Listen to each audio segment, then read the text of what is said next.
setmana així com així i que demà farem la masia, com he dit, però com no l'hem acabat demà nosaltres, estan inflant massa les pilotes i bueno, que potser la pròxima vegada se li venti la pilota a la cara. No res, que Pablo Frías està en lluita i avui els jugadors estaran per la victòria i esperem que sigui així i bueno, i que demà esperem que s'ha fet de forma pacífica i si no cal tornar a recórrer altres mètodes. Moltes gràcies.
¡Cuidado los caigos!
Bueno, la veritat és que se mos va ficar molt de cara al marcar molt aviat i els dos primers gols i, bueno, tot i que després del tercer mos han fet ells un gol, la veritat és que teníem el partit bastant controlat i de fet hem anat al descans amb un resultat ja bastant descansat, per dir-ho d'alguna manera, i la segona, bueno, hem refrescat una miqueta l'equip per no perdre la intensitat i així ha estat fins al final. Explosiva, no, avui?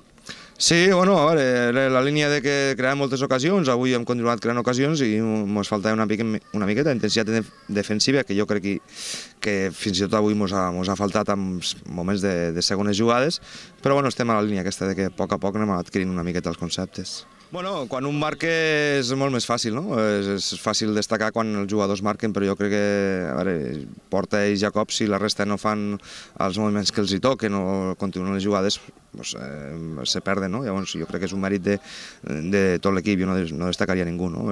Torno a dir que el que fa els gols és el més atractiu, però jo crec que si no hi ha gent que faci la passada del gol, doncs no estaríem parlant d'ells, no? Sí, el dia de l'Ametlla, com saps, si no recordo, vam tindre 18 ocasions i dels 18 no van fer cap i avui la primera que han fet l'ha materialitzat i hem continuat així, la segona igual i bueno, abans del 4-1 fins i tot hem tingut 2 o 3 ocasions claríssimes de rebutjos dintre de l'àrea petita. Per això dic que no em preocupava perquè ens manca una miqueta més d'intensitat defensiva del que jo vull, però sí és cert que som un equip que fem moltes ocasions i que les ocasions de vegades tens la sort com avui que t'entren i les altres, si crees tantes ocasions no les fas, mala sort, continua treballant. No, jo crec que el 8-1 jo crec que és gràcies als jugadors, no?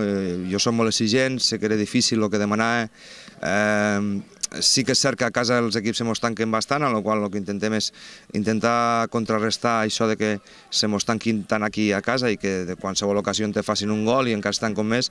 I bueno, hem estat treballant l'última setmana sobre tot aquest concepte per intentar tindre espais i la veritat és que avui se mos ha sortit força bé. Bueno, jo no sé si és el camí o no, jo el que demano és molt treball i si el treball se fa, doncs al final estarem on hem d'estar. La Lliga al final jo sempre dic que és el que és més regular estar allà i bueno, estem a la línia, ja saps que et vaig comentar sempre que el mes d'abril-maig és quan hem d'estar allà i esperarem aquest mes estar allà dalt fins a tindre opcions de tot, no? Sí, a veure, l'afició, jo porto molts anys entrenant i cada dia hi ha menys afició, no? Aquí a Flix la veritat és que l'afició ens acompanya tant moltíssim a casa com a fora. Si un poble té problemes com s'està trobant ara el poble de Flix, jo crec que nosaltres ens deim a l'afició.